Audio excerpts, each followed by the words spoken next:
Avis aux fans de cyclisme, la ville de Roubaix propose des visites du chantier du futur vélodrome. Casque de sécurité sur la tête, une vingtaine de privilégiés a eu la chance de participer à la toute première opération il y a une dizaine de jours. La visite démarre par un arrêt devant l'ancienne structure. Ensuite, direction le nouveau vélodrome en plein travaux. L'enceinte couverte proposera 1500 places assises, de quoi impressionner ses passionnés. J'ai connu les premières arrivées de Paris-Roubaix en 1943, 44, 45. Et donc le vélodrome d'ici, évidemment, m'intéressait parce que j'y viendrai sûrement. Il faut le voir fini, mais c'est magnifique, quoi. Connaissant le vélodrome ouvert où il y a les arrivées de Paris-Roubaix, je voulais voir la piste couverte qui est très impressionnante. Il va être bien, mais il doit être terminé.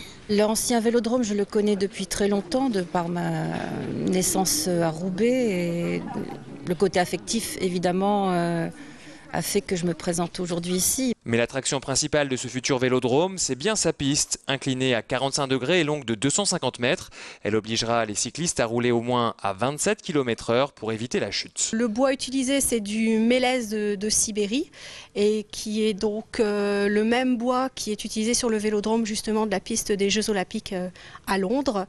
Et donc en effet sa taille, ses inclinaisons, tout ça sont des normes pour l'homologation pour les grandes compétitions. Total des investissements 25 millions d'euros. Le vélodrome couvert devrait ouvrir ses portes au début de l'été, soit quelques jours avant le début des JO de Londres.